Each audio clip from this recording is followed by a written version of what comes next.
they're going to continue to be actively engaged in trying to direct the policies that will build opportunity for all of us in this country over the coming years. So, as I said, I actually have the easy job because Lynn Wolfe from our office is actually going to talk to you more about what we mean when we say structural racism. And of course, Nate gave you a great overview. So I'm really only going to say a couple of things about why I think we have to think so deeply about race and how I think we should think about it. So first of all, you know, we're at a moment in time in this country which is historic by any stretch of the imagination. And all we have to do is realize that in our current Democratic primary, we have both a woman and a black man who are, one of whom will be the Democratic nominee by this summer, maybe.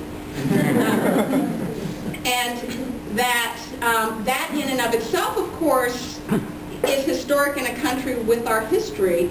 But I suggest that it actually argues that we have to think more deeply about what it represents. Because if you think about the debate that has emerged because of the historic moment of this election, one of the things that we've been hearing a lot is that race obviously no longer matters. Race obviously no longer matters. Because if a black man can be a viable candidate, in fact, the front runner for the Democratic primary in 2008, then we have indeed finally transcended what race represents and how race shackles people of color in terms of their opportunities to achieve in this country. Is that true? Isn't that what it represents? Not even close. Because partially, of course, it certainly represents something, and we don't want to suggest it's meaningless. I certainly don't want to suggest it's meaningless. I think it's incredibly hopeful. But of course, the reality is that, number one, by and large, until very recently, and in fact until Reverend Wright's sermons from the pulpit have been made public and looped over and over and over again in the media, by and large, people talked about Barack Obama as someone they didn't have to see as black. So that his acceptability in part was his permission, the permission that he gave people to not see race. And the comfort that they could find in feeling like they could not see it, and in feeling like, in fact, what it represented, they no longer had to look for it.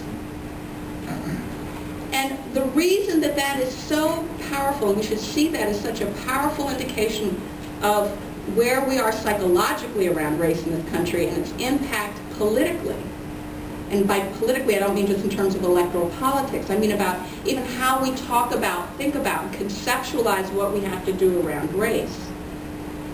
That it's so powerful that we actually have to think about what it represents when we look at another historic moment that's happening in our country. Which is that in California alone, non-white people are already the majority. We actually don't refer to people of color anymore as minorities in our organization. Because if we think of people of color, black, Latino, Native American, Asian, Pacific Islander, in several states we are either representing the majority or are soon to represent the majority, particularly Florida, Texas, and California. And if you look at population demographics, all of the Census Bureau itself predicts that by 2050, a majority of the country will no longer be white. But what does that represent? Does that also, there are people arguing today that that by and large means that race will no longer be a salient factor in policy and opportunity and how we construct our institutions and our relationship. Is that true? Any more than Barack Obama representing an erasure of the salience of race and the way we have constructed our institutions over time. So let me just throw out one piece of history that I think is particularly important to remember today, which is that at the turn of the century, with large numbers of rapid in-migration of Europeans, particularly from Ireland, Italy, and Yugoslavia. That when those people came to this country, they were not considered white. They were not considered white.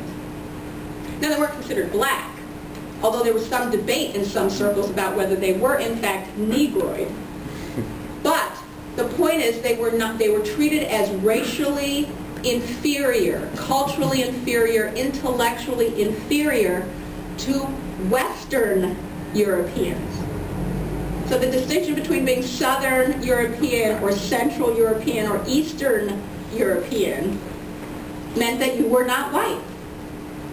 And one of the particularly, and some of this history is really quite dramatic. I mean, if you think about then where that located people in terms of economic opportunity, the degree to which people were both not only poor and not only disenfranchised, like black people, like Native Americans, like Chinese Americans, but were actually also much more likely to be harmed in their job, to be disabled.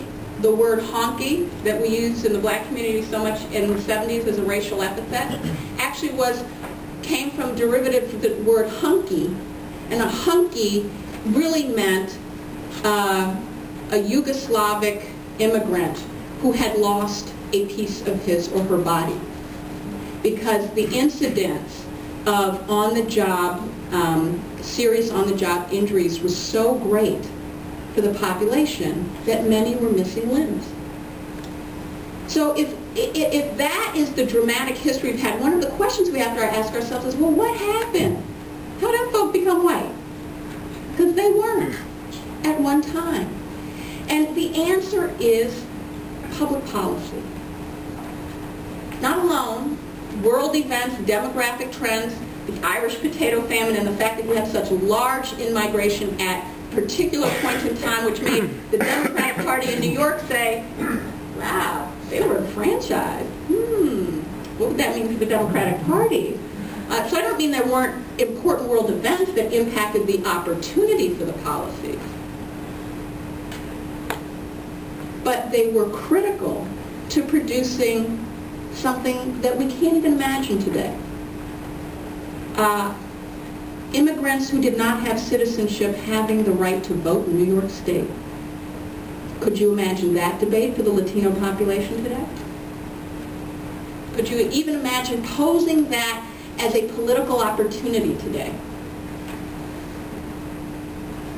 So if we think about the policies that help produce this, and you're going to talk about some of these, I know, more when Lynn does her presentation, I just want to throw out a couple of the policies that both Nate referenced, Lynn will talk more about, were fundamental in how we constructed communities and how those communities helped people who were not considered white become white.